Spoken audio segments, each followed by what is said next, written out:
Então, dando continuidade ao nosso assunto sobre células, hoje nós vamos estar falando da membrana plasmática, né? Como que é feito o transporte da substância através de uma membrana plasmática, que é o transporte passivo, ativo e por quantidade. Hoje nós vamos estar falando, então, do transporte passivo. Então, hoje a gente vai estar falando do transporte passivo. O transporte passivo é aquele que ocorre a passagem de substâncias espontaneamente pela membrana plasmática, sem gasto de energia, e ele divide por osmose e por difusão. Osmose, vocês vão lembrar da água, que é a passagem da água, e difusão é a passagem do soluto. E essa difusão, ela pode ser simples ou ela pode ser facilitada. E esse assunto, transporte ativo mediador por vesícula, nós vamos estar falando em um outro momento. Então, o transporte passivo é aquele que a célula não gasta energia, uma passagem que ocorre de um meio mais concentrado, que é o soluto, para um menos concentrado. Ele divide em difusão, que pode ser simples ou facilitada. A difusão simples é aquela que é a passagem do soluto pequenos, como por exemplo gás, né? Moléculas muito simples. E esse soluto, ele interage facilmente com a camada de fosfolipídio que está presente na membrana plasmática em forma de bicamada. Então, ele consegue difundir, consegue atravessar essa membrana. Por quê? Porque são solutos pequenos. Enquanto a facilitada são solutos maiores e ela não consegue atravessar essa membrana e também ela não tem afinidade com esses fosfolipídios, né? Que são o que? Fosfolipídios são aquele tipo de lipídio que nós já vimos anteriormente. Então, nesse caso aqui, tem que ter um facilitador que a gente chama de proteína, tá? Que ela é denominada de permease. É uma proteína que vai facilitar a passagem. E a osmose é a passagem da água através dessa membrana de um meio, né? Onde tem menor concentração para um meio mais concentrado. Então, esse transporte através da membrana é transporte passivo, é aquele que então as células não gastam energia, é um processo que ocorre espontaneamente, que está a favor do gradiente, né? E o ativo é aquele que a célula gasta energia e ocorre contra o gradiente. Um exemplo muito simples para que vocês possam entender é um exemplo de uma correnteza. Imagina você nadando a favor de uma correnteza. A água vai te levar, você consegue ir facilmente, espontaneamente, sem gastar energia, porque você está a favor do gradiente. Agora, se você estiver nadando contra a correnteza, você vai ter que esforçar muito, portanto, vai gastar energia. E os dois tipos de transporte passivo é a difusão e a osmose. A difusão, ela pode ser simples ou facilitada. A facilitada é aquela que tem a presença de uma proteína que vai facilitar a passagem dessa substância. E o transporte ativo é aquele que há gasto de energia e que a gente vai estar falando em um outro momento. Então, essa imagem que explica perfeitamente para que vocês possam entender. Aqui é a membrana de uma célula, você sabe que ela é formada por bicamada de fosfolipídio, né? Essa cabecinha é o fosfato, PO4, e essas caudas então o lipídio. Então, o PO4, ele tem afinidade com a água, porque ele é polar, semelhante à água também, que é polar. Lembrando que a água, ela tem polos positivos e polos negativos. E também o fosfato, PO4. Então, nesse caso aqui, por exemplo, o que acontece? A difusão simples é aquela na qual um meio, ele é bem concentrado, né? Lembrando lá da química, o que é concentrado? Concentrado é aquele que você tem muito soluto e pouco solvente.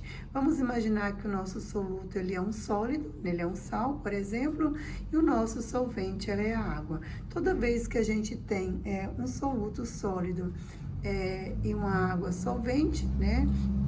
Nós temos uma solução, desde que ela seja também uma mistura homogênea. Então, isso aqui é muito visto também em química. Então, essa passagem do soluto através da membrana, quando ela ocorre espontaneamente de um meio menos concentrado para o mais concentrado, ou melhor, de um meio mais concentrado, perdão, que é o meio hipertônico, para um meio menos concentrado.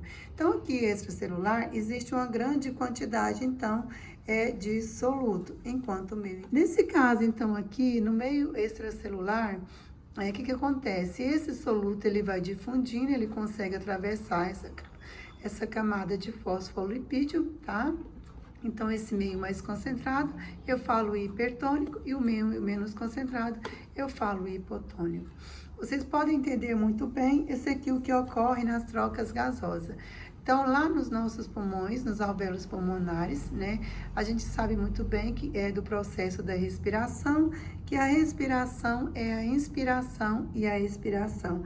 Ou seja, a gente inspira o oxigênio vai entrar para os nossos alvéolos pulmonares, então, portanto, existe uma grande quantidade de oxigênio, e eu falo que aqui ele é hipertônico. Como esse meio aqui é hipertônico, né? Então, aqui nós temos as artérias pulmonares, que ela tem menos quantidade de oxigênio. Então, o que acontece? O meio hipertônico, que é mais concentrado dos alvéolos pulmonares, ele vai difundir, passar através dessa membrana e vai para o interior das células. E através da corrente sanguínea, né, na hemoglobina, então eles vai trazer nas artérias pulmonares, que é uma artéria específica para isso, ela vai trazer o CO2, né, e vai ocorrer essas trocas gasosas. Então, aqui nessas trocas gasosas, que a gente chama de hematose, que é a troca do gás oxigênio pelo gás CO2, então, o que acontece? Então, vamos rever novamente. Isso aqui também é um processo de difusão, né, de difusão de gases, né, os gases conseguem difundir perfeitamente por essas membranas, por essas camadas de fosfolipídios. Então, aqui, para o interior das células vai entrar CO2, vai entrar oxigênio, que é o O2, e vai sair o CO2. Por quê? Porque aqui nesses vasos capilares, o meio é hipertônico, ele é bem concentrado em CO2, então esse CO2 atravessa essa membrana por difusão, né? Enquanto o O2, que está dentro dos alvéolos pulmonares, que é uma grande quantidade de oxigênio, ele vai passar então e vai ocorrer essas trocas gasosas. Bom, isso aqui nós já explicamos anteriormente, né, a membrana, né, então aqui nós mostrando algumas estruturas, algumas substâncias presentes, mas eu quero que vocês voltem a atenção para a proteína. Essa proteína integral, ela atravessa de uma membrana a outra, aqui nós temos a proteína periférica, e essa proteína integral agora, ela vai abrir uma passagem que a gente chama de canal. Então, isso aqui é o transporte passivo por difusão facilitada. Facilitada porque ela tem a presença de uma proteína. Por quê? Porque tem substâncias grandes, moléculas grandes, como glicose, né? Vocês lembram que o glicose ele é um carboidrato, um monossacarídeo, e também outros tipos de carboidratos, aminoácidos, sais, vitaminas e até mesmo água, né? Podem ser atravessados através desse processo onde existe o quê? Uma proteína, que é a proteína facilitadora. Por quê? Como são moléculas muito grandes e os poros da membrana são muito pequenos, né? E também eles não são solúveis em lipídios, né?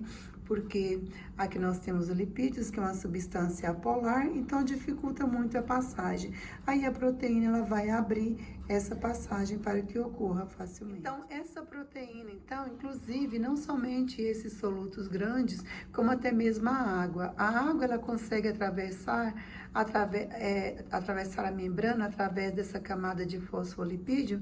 Por quê? Porque ela também é semelhante ao fosfato PO4, que é polar.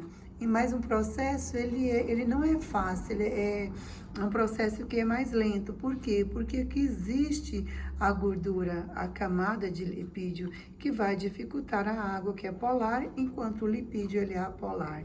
Então, o que acontece? A água também ela vai difundir. Agora, o que eu quero que vocês entendam bem, que a difusão é a passagem do soluto. Solutos pequenos ou solutos grandes. Solutos pequenos é aquela difusão que é simples.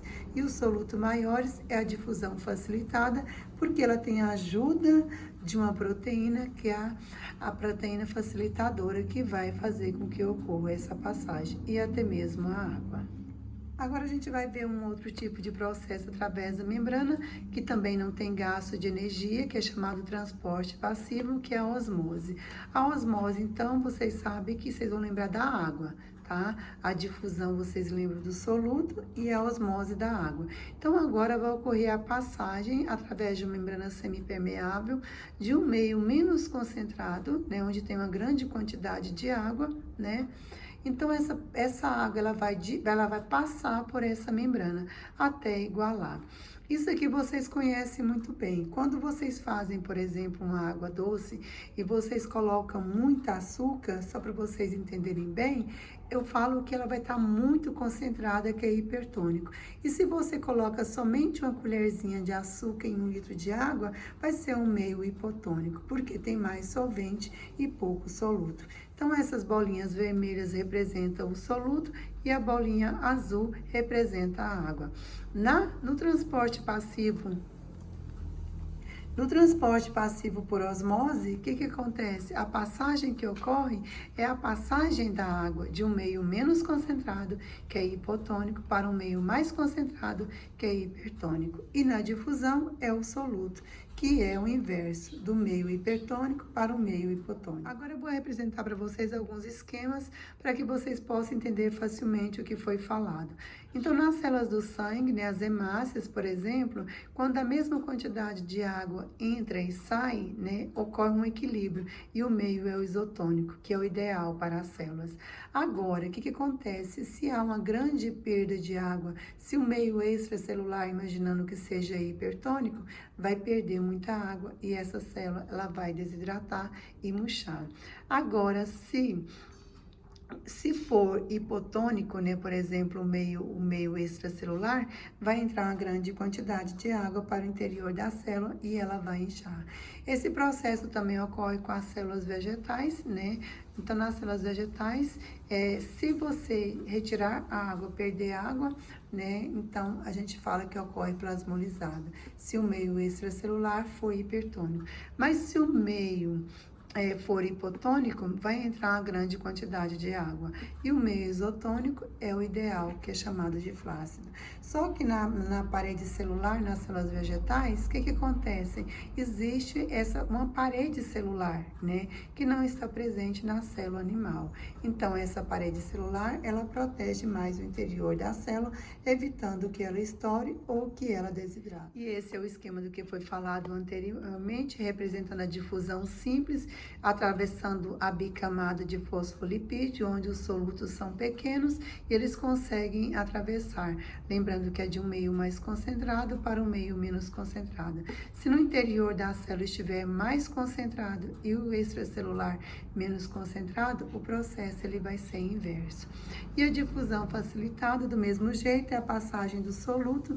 Porém, o que acontece? O soluto agora, eles são maiores, são solutos grandes, moléculas grandes, existe a proteína permease, que é um facilitador que vai abrir a passagem através dessa bicamada de fósforo. Isso aqui foi o que foi falado. Então, só revisando a osmose é a passagem da água, né? Então, aqui eu tenho o que? Pouquinha bolinha vermelha, eu tenho menos, então essa bolinha vermelha é o meu soluto.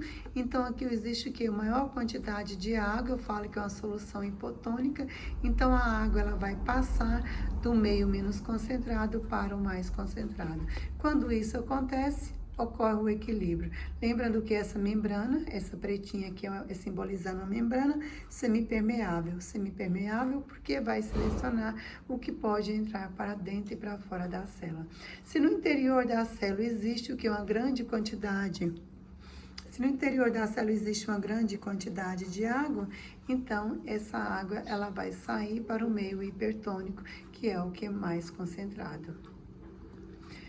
Bom, vocês conhecem muito bem isso aqui, vocês já devem ter brincado com isso, muitos conhecem, que é jogar um sal numa lesma ou num sapo, né? E vocês sabem que ele pode desidratar, porque no interior deles há água, então o meio extracelular, ele é hipertônico, e o meio intracelular, que é no interior da lesma, por exemplo, um caramujo ou um sapo, né? Então, o que acontece? Ele vai perder água. Então, é só para vocês entenderem esse processo.